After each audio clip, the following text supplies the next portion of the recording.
ये जो संगठन 11 साल बाद बना है, ये बहुत जरूरी था, ये पहले बन जाना चाहिए था, लेकिन चलो अब बन गया। अब पार्टी इससे मजबूत होगी और मैं मुबारकबाद देता हूँ सभी जितने भी जो प्रधान बने हैं ग्रामीण के और शहरी के, वो बधाई के पात्र हैं। और उनको अब दिन रात संगठन को मजबूत करने के लिए, पार्टी को मजबूत करने के लिए फील्ड में उतर जाना चाहिए।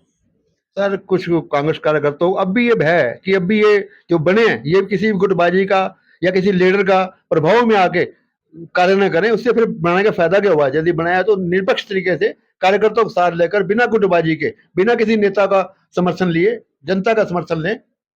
देखिए, थोड़ा सा जब इम्बैलेंस होता है ना, हमारा बैलेंस थोड़ा सा बिगड़ गया जिले में, क्योंकि यमुनानगर से रादौर से कोई प्रत्याशी नहीं है और जगाधरी अकेले से दो, तो ये वहां तो पहले से विधायक थे, थोड़ा सा ये एक इम्बैलेंस हुआ है। अगर ये बैलेंस पार्टी थोड़ा सा ठीक से बना देती तो और पार्टी को मजबूती मिलती। सर यहाँ पंजाबी वर्ग भी बहुत है, मैंने उसको भी इग्नोर किया सुझाव गया दिए थे जी। मैंने अपने 2-3 पंजाबी अपने साथियों के, जो पार्टी के लिए दिन रात काम करते हैं, जो कांग्रेसी, जिनके खून में कांग्रेस है, तो शुरू से कांग्रेस से जुड़े हैं। लेकिन देखो, फैसला तो पार्टी ने करना होता है, पार्टी को जो ठीक लगा उसने कर दिया।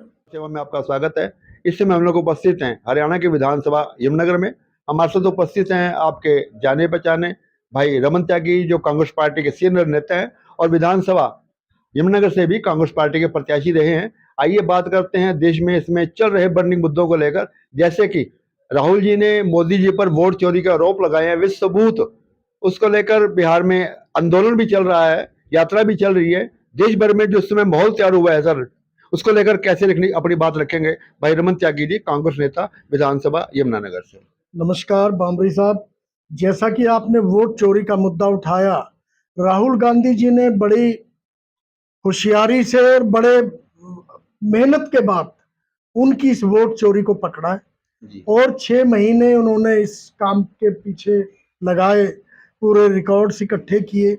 चुनाव आयोग ये बोलता है कि प्रूफ के साथ आए, इससे बड़ा प्रूफ क्या होगा कि भाई एक घर में 80 वोट बने और राहुल जी ने दिखा दिया कि इस एड्रेस पे वो वोट बने और इंडिया टुडे का पत्रकार उसको कंफर्म भी करके आ गया कि हाँ, यहाँ पे ये घर है, इस एड्रेस पे बने, एक कमरे का घर है और किसी बीजेपी के नेता का है।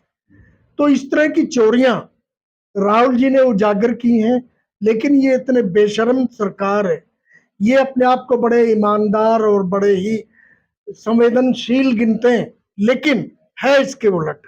ये बेशर्म लोग हैं, ढीठ लोग हैं, इन पे कोई असर नहीं हुआ। राहुल जी ने हर प्रूफ दिया, हर बात को बड़े विस्तार से समझाया प्रेस वालों को, लेकिन कोई जवाब आज तक, उल्टा राहुल जी से मांगते हैं कि आप एफिडेविट दे दो, हल्फनामा दे दो। क्यों दे दे राहुल जी हल्फनामा? तुम दो ना कि कोई वोट नकली नहीं है, दो लिख के चुनाव आयोग कि कोई वोट नकली नहीं बनाई हमने। त्यागी जी, क्या आपको लगता है हरियाणा में भी वोट चोरी हुई है? बिल्कुल हुई है सर। लोकसभा और विधानसभा में यमुनानगर के बारे में आपको कह सकता हूँ 18,000 वोट का फर्क है। जो वोट संख्या लोकसभा में थी, जो विधानसभा में चेंज आया वो 18,000 वोट का आया। क्या 4 महीने में 18,000 नए वोट बन गए? जो चीजें संभव नहीं है, आज राहुल जी के इस जो पर्दाफाश किया उन्होंने वोट चोरी का, उसके बाद हम लोगों ने भी अब अपने अपने जो विधानसभा क्षेत्र है वहां पे देखना शुरू किया है, तो हम लोगों को भी ये पूरा शक है कि इन लोगों ने वोट चोरी की। त्यागी जी, जिस प्रकार चुनाव का माहौल चल रहा था, पूरे हरियाणा में हुड्डा साहब की लहर, कांग्रेस की लहर चल रही थी और यमुनानगर में निश्चित तौर पर आप जीत के लगभग 5 ही थे, उसके बावजूद भी हेराफेरी करके लगता है मुझे भी और औरों को भी लगता है कि आपके साथ भी आपकी वोट की भी चोरी हुई है।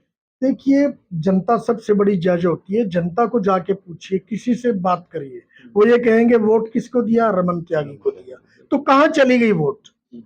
और पूरा शहर जानता है कि हमने, कांग्रेस पार्टी ने जो इलेक्शन लड़ा, मेरे वर्करों ने जो इलेक्शन लड़ा, वो बहुत ही दमदार इलेक्शन था। हमने कहीं कोई गली, कोई मोहल्ला, कोई ऐसी जगह नहीं छोड़ी जहां पे हम लोग नहीं गए, फिर भी हम लोग हार गए। तो ये हेरा फेरी नहीं है तो क्या है? और जी कहीं भी ये साबित कर दो कि घनश्याम को किसी ने बुला के प्रोग्राम किया हो। दफ्तर में बैठे रहेगा तो रमन जी बात करते हैं अब कांग्रेस संगठन को लेकर। राहुल जी ने लगभग 11 साल बाद हरियाणा में जिला स्तरीय संगठन तैयार किया है, तो जिनको तैयार किया उनको मुबारकबाद और राहुल जी का धन्यवाद किस प्रकार करेंगे? 11 साल बाद हरियाणा में संगठन बना है। देखिए, राहुल जी ने बहुत बड़ा काम किया है।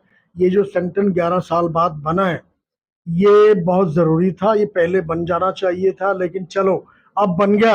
अब पार्टी इससे मजबूत होगी और मैं मुबारकबाद देता हूँ सभी जितने भी जो प्रधान बने हैं ग्रामीण के और शहरी के, वो बधाई के पात्र हैं। और उनको अब दिन रात संगठन को मजबूत करने के लिए, पार्टी को मजबूत करने के लिए फील्ड में उतर जाना चाहिए।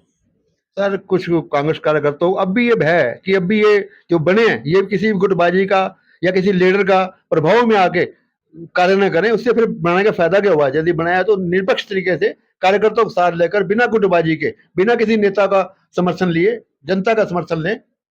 देखिए, थोड़ा सा जब इम्बैलेंस होता है ना, हमारा बैलेंस थोड़ा सा बिगड़ गया जिले में, क्योंकि यमुनानगर से रादौर से कोई प्रत्याशी नहीं है और जगाधरी अकेले से 2।